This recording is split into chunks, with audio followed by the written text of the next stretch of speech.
গৰম পানীৰ পৰা উলিয়াই আকৌ ইয়াক মানে জুইত সেকিব লাগে বোলে। সেইকাৰণে মিনিমাম আপোনাৰ 7টামান হুইচেল মাৰিছোঁ নেকি, 7টামান নেঠাই পেলাইছোঁ হৈছে ইয়া গুড়া হৈছে আপোনাৰ।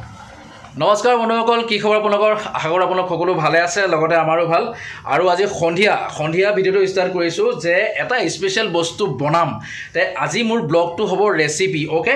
তে ৰেচিপিটো কি বনাম, তে যোৱাটো ভিডিঅ'ত আপোনালোকে চাইছিলে যে নাগালেণ্ডৰ পৰা অহা আপোনাৰ যিটো পিঠা বুলি কৈছিলোঁ কচু পিঠা, অ'কে।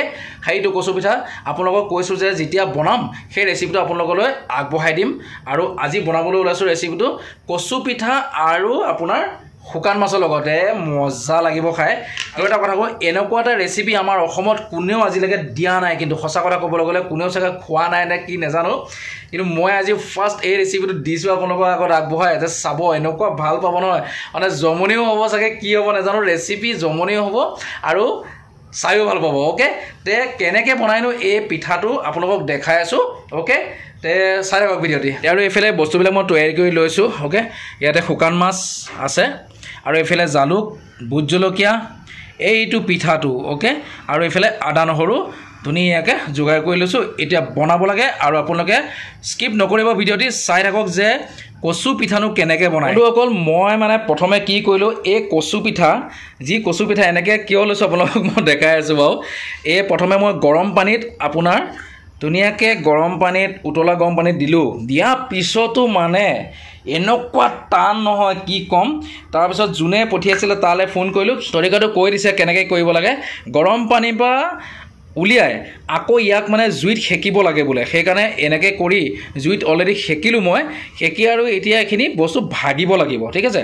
ধুনীয়াকৈ টুকুৰাকৈ ভাগি ভঙা পিছত কি কৰি মই সেইখিনি দেখাই আছোঁ, অ'কে। এতিয়া কি কৰিছোঁ বন্ধুসকল, সেই পূৰা যিকেইটা কচু সেইকেইটা এনেকৈ আপোনাৰ ধুনীয়াকৈ টুকুৰা কৰিব লাগিব আৰু ইয়াত দি দিছোঁ, অ'কে। ইয়াত আপোনাৰ টুকুৰাকৈ দিছোঁ আৰু দিব লাগিব পানী, অ'কে। পানী দিয়াৰ পিছত ইফালে আপোনাৰ আদা নহৰু পিছা মানে যিবিলাক বস্তু দিব লাগে সেইটো দি আপোনাৰ বইলিং কৰিব লাগিব, অ'কে। তে সেইটো কাৰণে মই এয়া টুকুৰাকৈ দিলোঁ। আপোনাৰ টুকুৰা কৰাৰ পিছত আকৌ পানীৰ পৰা উলিয়াব লাগিব, যেনেকৈ আলু বইল হয় ঠিক তেনেকৈ উলিয়াই বস্তুটো ধুনীয়াকৈ পিচিব লাগিব বোলে, ঠিক আছে। পিছাৰ পিছত ঠিক যেনেকৈ আমি দালিত তেল মাৰোঁ ন, সেই তেনেকৈ তেল মাৰিব লাগিব আৰু সেই যিটো পানী থাকিব সেই পানীটোৱে তাত দি ধুনীয়াকৈ উতলাব লাগিব, বাছ ইমানেই আৰু। তাকে চাওঁ, বনাই আছোঁ, আপোনালোকে গোটেইখিনিতো কৈয়ে দিছোঁ, কিন্তু তথাপিও যিটো বস্তুটো বনাই আছোঁ যে আপোনালোকে চাওক, অ'কে। আদা নহৰু জালুক কিন্তু এই যিখিনি পানী পেলাব নোৱাৰিব আপোনালোকে, ঠিক আছে। এই পানীখিনিয়ে আপুনি তৰকাৰীত ইউজ কৰিব লাগিব। আৰু পিছত যেতিয়া শুকান মাছকেইটা ভাজি পেলাই সেই তাত দিব লাগিব। মই এতিয়া জলকীয়াটো কাটি লৈছোঁ, এতিয়া ভোট জলকীয়া দিম ধুনীয়াকৈ, গোটেই যিমান মানে দিবলগীয়া আপোনাৰ দিব পাৰি জলকীয়া এনেকুৱা। আৰু যি নহওক, মই এতিয়া এইটো 2-3টামান হুইচেল মাৰি লওঁ, বস্তুটো অলপ গলাই লওঁ, ঠিক আছে। যদিতো গলি যায়তো ভালেই হ'ল, যদি গলি নাযায় ধুনীয়াকৈ পিচিব লাগিব, ঠিক আছে। এইটো য়েছ, তোমাক এইটো আপোনাৰ ভেবেলী লতা নিচিনা গুণাইছে, ভেবেলী লতা নিচিনা, যেনেকৈ ভেবেলী লতা পিঠা বনায় না, সি ঠিক তেনেকুৱা টাইট হৈ যায় যে তেনেকুৱা। আৰু যি নহওক বেছি দেৰি নকৰোঁ, এইটোৱে মই ধুনীয়াকৈ এতিয়া বইলিংটো কৰি লওঁ। ত' ফাইনেলি বন্ধুসকল, মিনিমাম আপোনাৰ 7টামান হুইচেল মাৰিছোঁ নেকি, 7টামান হুইচেল মৰাৰ পিছত চাইছোঁ তথাপিও ভাগি যোৱা নাই।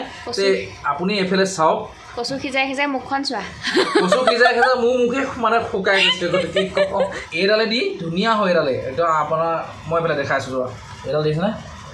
বাছ এই বস্তুটো এনেকৈ মাৰিলেই হ'ল আৰু। এইটো আপোনাৰ তেলেগু ষ্টাইল, ঠিক আছে। ইয়াত ধুনীয়াকৈ ভাগিব এতিয়া, নাথাই পেলাইছোঁ আৰু দেখিছেনে, মাৰি তথাপি গুড়া কৰিহে আহিম, মানে তথাপিও খাইহে আহিব। নাগালেণ্ডৰ কচু হয়, দেখিছে কচু গুষ্টি মাৰি পেলাইছে। কচু এয়া দেখিছেনে, হৈছে ইয়া গুড়া হৈছে আপোনাৰ। মানে সাংঘাতিক এটা ৰেচিপি বনাইছোঁ আজি দেই, ক'বলৈ পাৰিম। এইফালে আপোনাৰ ধুনীয়াকৈ মানে বস্তুটো গলি গ'ল, অকণমান তেল দিছোঁ আৰু এইফালে আছে আপোনাৰ পিঁয়াজ, শুকান মাছ ধুনীয়াকৈ ফ্ৰাই কৰি পেলাই যেনেকৈ তেল মাৰে ঠিক তেনেকৈ আমি দিব লাগিব।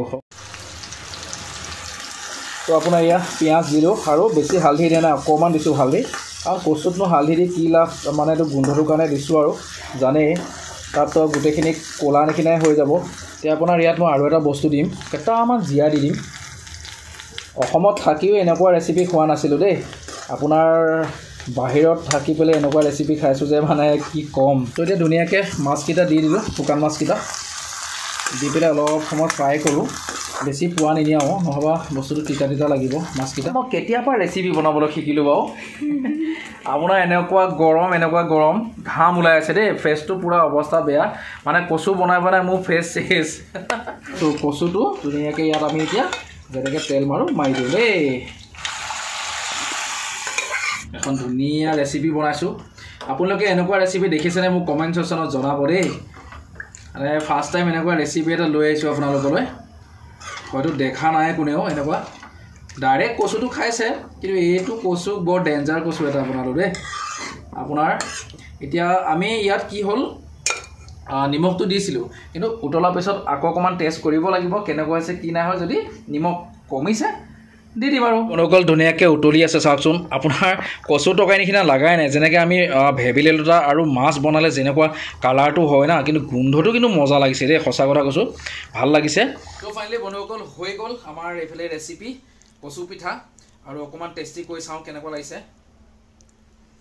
টেঙা আৰু অকণমান তিতা টাইপ মই মানে অকণ বেছি পুৰি দিলোঁ এনেকুৱা লাগিছে মোৰ বাৰু যি নহওক কিন্তু ভাল লাগিছে আৰু এনেকুৱা ৰেচিপি এটা বনাবলৈ পাই মোৰ নিজেও ভাল লাগিছে থেংক ইউ মোক যোনে দিছে বিশ্বাস মায়াং ধন্যবাদ এইফালে আৰু হৈ গ'ল দেই ৰেচিপি তো বন্ধুসকল আজি ৰেচিপিটো কেনেকুৱা লাগিছে জনাব যদি ভাল লাগিছে please like comment share and যিখন মোৰ চেনেল নতুনকৈ আছে ছাবস্ক্ৰাইব এটা কৰি দিব ৰাখিছোঁ অন্য এটা ভিডিঅ'ত লগ পাম বাই বাই